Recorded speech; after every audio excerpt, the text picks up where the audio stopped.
को संबोधित करें। जोरदार तालियों से स्वागत है अभिनंदन करें श्रीमान वसुंधरा राजे जी। मेरे पास आया ना बोलने को, देखो को संबोधित करें। जोरदार तालियों से स्वागत है अभिनंदन करें श्रीमान वसुंधरा राजे जी। मेरे पास आया ना बोलने को, देखो करें। जोरदार तालियों से स्वागत है अभिनंदन करें श्रीमान वसुंधरा राजे जी। मेरे पास आया ना बोलने को, देखो इसको थोड़ा उधर कर दो।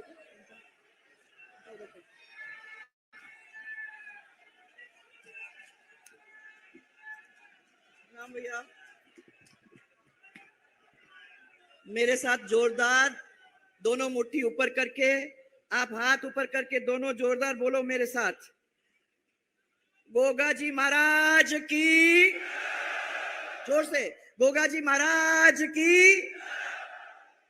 यहाँ इंफ्रास्ट्रक्चर को संभालने वाले और उसका रिकॉर्ड बनाने वाले, इस देश के अंदर पूरे कश्मीर से लेकर कन्याकुमारी तक नाम कमाने वाले ऐसे हमारे आदरणीय केंद्रीय मंत्री श्री नितिन गडकरी जी, जोर से तालियों के साथ। ये जो आपका बना हुआ है सब पूरे इलाके के अंदर, आपको सबको मालूम है कि ये उसके करता धरता है। उसके लिए मैं उनको सबको आपकी ओर से सबसे धन्यवाद देना चाहती हूँ। भाजपा के प्रदेश अध्यक्ष श्री सीपी जोशी जी, नेता प्रतिपक्ष राजेंद्र जी राठौड़, हमारे उप नेता प्रतिपक्ष के श्री सतीश पूनिया जी, हमारे भाई और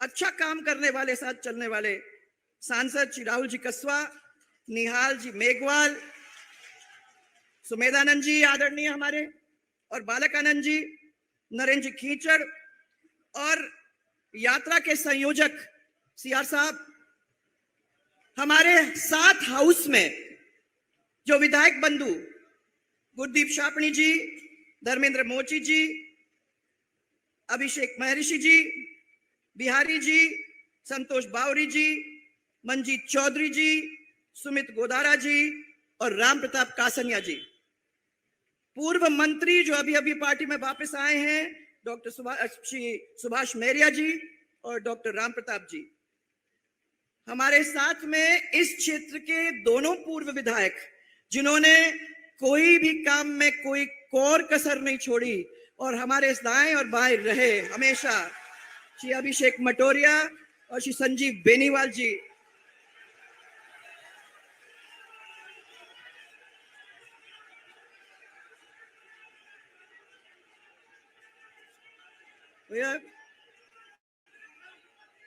अरे तुम्हारी आवाज यहां तक आ गई भाई, सुन ली मैंने। सभी मंच के ऊपर उपस्थित पूर्व सांसद, सभी पूर्व विधायक, सभी जनप्रतिनिधि और सभी मेरे कार्यकर्ता बंधु और मेरे सामने बैठे हुए हमारे इस क्षेत्र का यानी पूरा जोरदार परिवार, हमारी माताएं, बहनें, बुजुर्ग, भाइयों, जिन्होंने हमको 2003 से लेके आज तक एक ऐसे बंधन के अंदर बांध रखा है, ये एक परिवार के रूप में मजबूती के साथ जिस तरीके से खड़ा है, उन सबको मेरा बहुत सारा प्यार और मेरा बहुत बहुत प्रणाम। सब भाइयों, गोगा जी की इस पवित्र भूमि पे हम लोग सब खड़े हैं।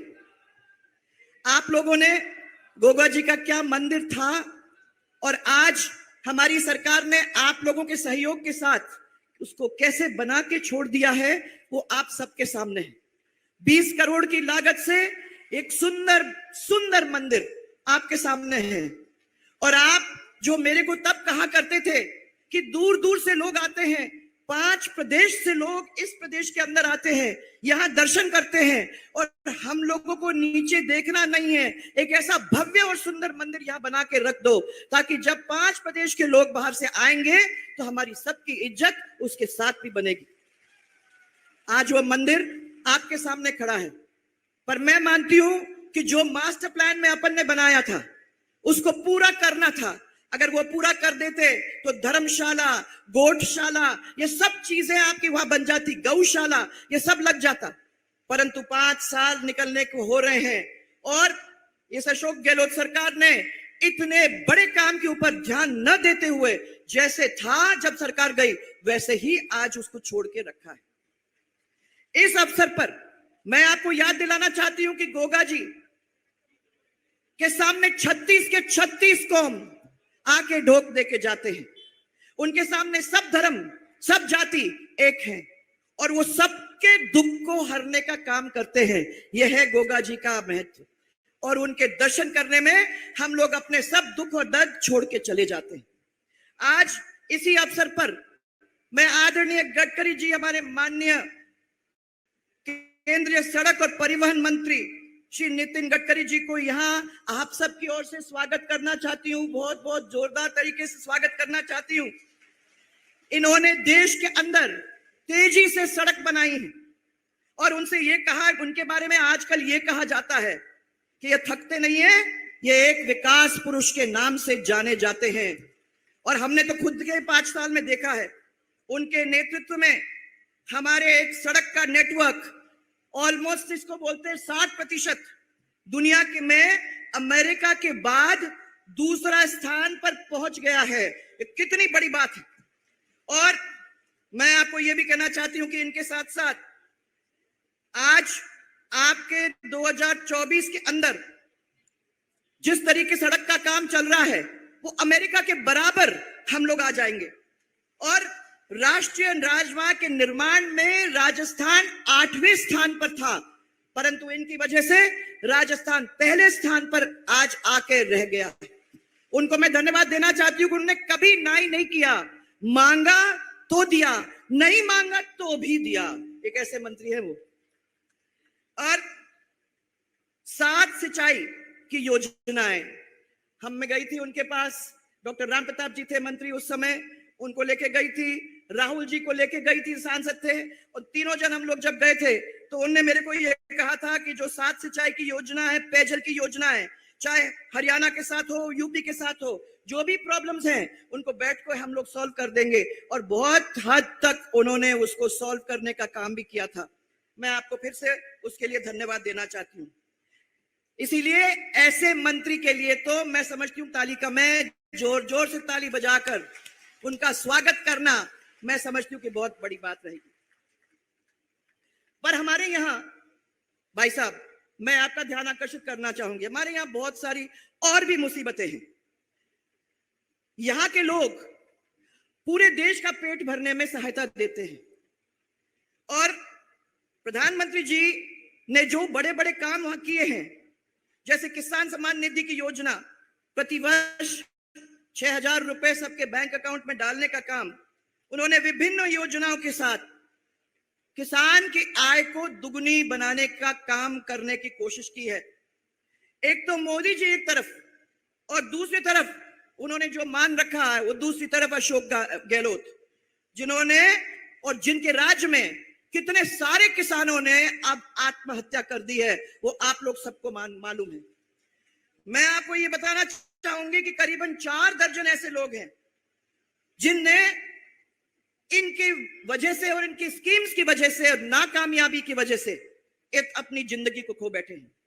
हनुमानगढ़ जिले के अंदर एक किसान था सुरजाराम, बैंक का लोन था, बैंक का कर्जा पूरा नहीं कर सका। हमको वादा किया गया था, जब कांग्रेस सरकार आई थी उन्होंने ये कह दिया था कि 10 दिन के अंदर, और गिने थे उंगली के ऊपर, याद है आपको सबको, उंगली पे गिन के कहा था कि 10 दिन के अंदर सब कर्जे, जो भी कर्जे हैं वो सब माफ करने का काम हम करेंगे। आज 4.5 साल, कुछ दिनों के अंदर पूरे 5 साल आपके हो जाएंगे, एक भी कर्जा अभी तक माफ नहीं हुआ है और इसीलिए इतने सैकड़ों लोग अपने आत्महत्या करके रह गए। किसानों की भूमि कुड़क कर दी है, करीबन 19,000 ऐसे किसान हैं जिनकी भूमि कुड़क हुई है। और हनुमान जिला की बात अगर हम करें तो करीबन 1900 ऐसे किसान हैं जिनकी भूमि चली गई। किसान विरोधी इस सरकार के अंतर्गत पूरा अगस्त सूखा निकल गया है। भाइयों, आपको सबको मालूम है, सही तरीके से आपको बीज नहीं मिल रहा, खाद नहीं मिल रहा, और पानी का तो नाम और निशान ही नहीं है। ऐसे समय में सरकार का क्या फर्ज बनता है? गिरदावरी करनी चाहिए, पता करना चाहिए, अपने पूरे रिकॉर्ड निकालने चाहिए और उसके बाद जहां जहां आर्थिक सहायता पहुंचाने की जरूरत है वहां तक आर्थिक सहायता पहुंचाने का काम करना चाहिए। किसी को मिला? पैसा मिला? किसी को भी मिला क्या? नहीं मिला है। फसल बीमा क्लेम के जो प्रकरण है उनको समय पर नहीं देख किया। सिद्धमुख नहर प्रणाली के सिस्टम के अंदर हम लोगों ने चकबंदी, किलाबंदी, मुरब्बाबंदी का काम आपको याद होगा शुरू किया था और टेल तक पानी पहुंचाने का काम किया था, आप लोग सबको याद है। और इसके साथ साथ इसकी चोरी रोकने का काम हम लोगों ने किया था। आज फिर भगवान भरोसे आप सबको मालूम है कि अभी चोरी भी हो रही है, यहां तक कि पानी जा रहा है हरियाणा के अंदर जहां 1200 रुपए में प्रति घंटे पानी बेचा जा रहा है और उसके रोकने वाला, उसको देखने वाला, उसको पनिश करने वाला यहां आज कोई भी नहीं। खेतों में आपने देखा है कपास के अंदर रोग लग गया है, किसानों की फसलें बर्बाद हो चुकी हैं, सरकार सुन नहीं रही है। और अगर आप देखें यहाँ समर्थन मूल्यों के बारे में मैंने सबसे पूछा तो उन लोगों ने मेरे को बताया कि आपके टाइम में अच्छी मात्रा में हम लोगों को धान, सरसों, कॉटन का एमएसपी मिला करता था। समर्थन मूल्य पर अभी बाजरा की खरीद नहीं हो रही है क्योंकि इस सरकार ने ऊपर डिमांड ही नहीं भेजा है। यहां आपके दाम तो क्या है आपको मालूम है, मार्केट में 1200-1300 रुपए मिल रहे हैं। हरियाणा के अंदर एमएसपी के हिसाब से 2350 इस तरीके के पैसे मिल रहे हैं। तो हमारे पूरे किसान अभी भी बर्बाद हो रहे हैं। इन लोगों ने बाजरा जो औने पौने दाम में बेचने पे विवश हो गए हैं। यह आपके किसानों की हालत है। मैं एक ही और चीज के ऊपर आपका ध्यान आकर्षित करना चाहूंगी और ये माताएं बहनें, हमें बहुत चिंता है। सबसे चिंताजनक ये बात है कि आज यहां युवाओं ही नहीं, छोटे बच्चे तक ड्रग्स लेने का काम कर रहे हैं। आप देख लीजिए, चाहे वो हेरोइन हो, चाहे वो चिट्टा, शायद वो चिट्टा बोलते हैं, चिट्टा हो, वो ले लेके अपने बच्चे अपनी जिंदगी बर्बाद करने पर तुले हुए हैं। और जो बाकी बचे कुचे हैं वो पेपर लीक की वजह से आत्महत्या के ऊपर कगार पे आके खड़े हो गए हैं।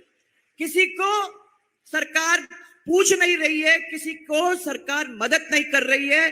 ऐसे बड़े काम को रोकने के लिए भी सरकार कोई कदम नहीं उठा रही है। ऐसी सरकार को भाव हम लोगों को कितने दिन तक रखना है भाइयों?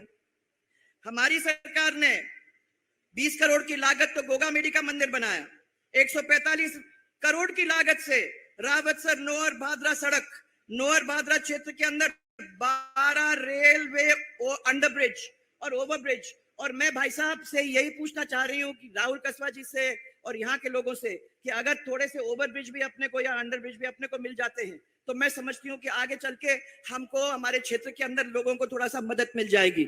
और यह हमेशा हम लोगों को उसकी जरूरत है। उसका नोट बना के दे दें। हाँ, वो मिल गया मेरे को। हाँ, सड़क पर रेलवे ओवरब्रिज, राजगढ़ के भादरा में कॉलेज, पुलिस उप अधीक्षक कार्यालय, डीटीओ कार्यालय। और 4.5 साल हम लोगों ने तो वो काम करके दिया और 4.5 साल ये सो रहे हैं। अनेक गौरव पथ भी हम लोगों ने बना के रखी हैं। आपको याद होगा कि ये भी आपके गांव में पहुंचे हुए हैं। सबसे महंगा डीजल पेट्रोल अगर कहीं है तो वो हमारे राजस्थान में है। और इसको लेकर मैं अभी पढ़ रही थी कि कुछ ही दिनों में आप लोग कुछ आंदोलन करने की शुरुआत में है, जो करने की भी जरूरत है।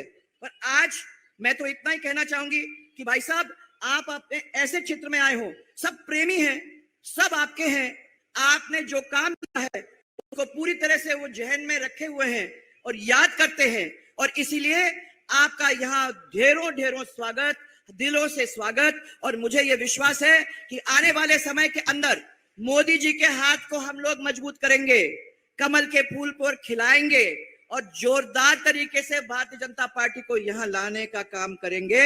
इसी विश्वास के साथ आप लोग सबको बहुत सारा मेरा प्यार और बहुत सारा धन्यवाद। और एक बार जोरदार नारा दोनों हाथ ऊपर करके, जय जय राजस्थान, जोर से जय जय राजस्थान। आपको बहुत बहुत धन्यवाद और मेरा बहुत बहुत